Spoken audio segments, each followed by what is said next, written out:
Hey YouTube, today I'm going to tell you how to take apart the Xbox 360 controller without the Torque 9 T8, whatever the heck it's called, screwdriver. And, well, basically what you're going to need is you're going to need to start out with this little flathead screwdriver. This is what mine looks like. You're going to need that and probably a power drill of sorts.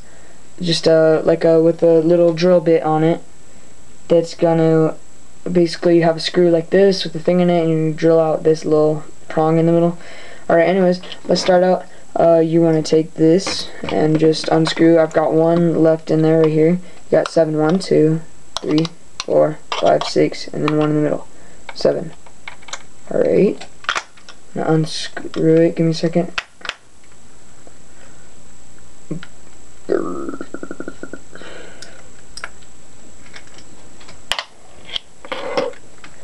Alright, so take this, and then what you want to do is put your fingers on the triggers in the back.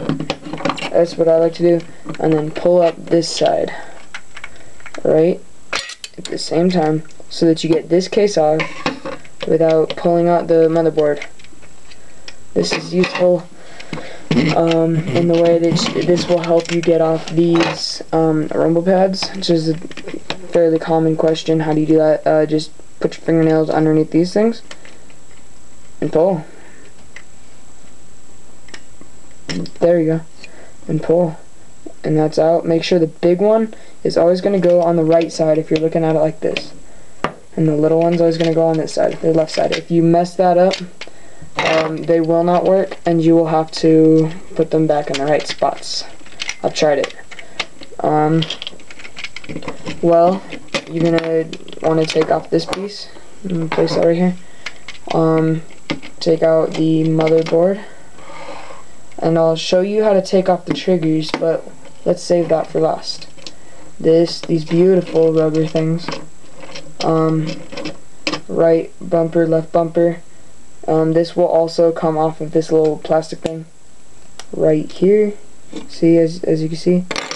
And these nub sticks come off, and then that leaves you with this little nub stick and with these small sticks right here.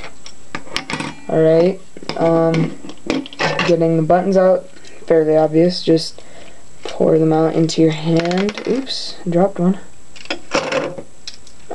Put them somewhere where you can keep them all at. And sometimes this little middle thing will stay right in here where the home button goes, and just pull that out. Put that over here. The D-pad I'm not taking out today, but all you need to do is get a really tiny Phillips screwdriver, kind of like the one I showed you earlier, but a screw of Phillips, and do that. And then there's also a clamp that kind of goes like that, and it kind of holds it in. You gotta push out like both of the things, and then pull it out on both sides. So like, and then that'll come right out pretty simply. I'm gonna show you the triggers.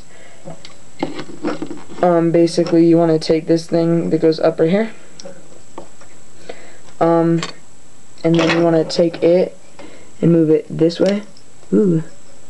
And then move the trigger the other way, the opposite direction, until this little thing goes down there, and you're gonna have this dislodged trigger, as you can see. And then you want to, this little plastic thing right here, this little white thing, you want to get your finger behind it and then pull the trigger this way.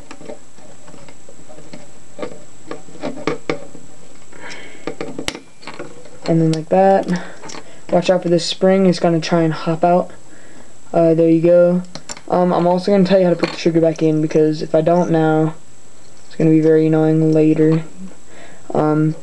You want to take this, take the spring, right, take the spring right here. Sorry. Put this little spring on this little stick. I know you'll see it. Do that. And you want to find this thing again.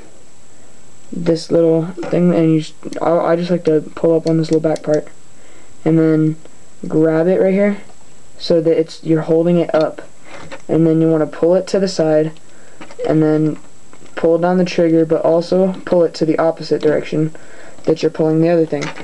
And I'm sorry, but this is very hard to do, especially while showing other people. So that I couldn't really do, and I still can't do it because I am mentally slow, apparently, because oh my god, this is ridiculous.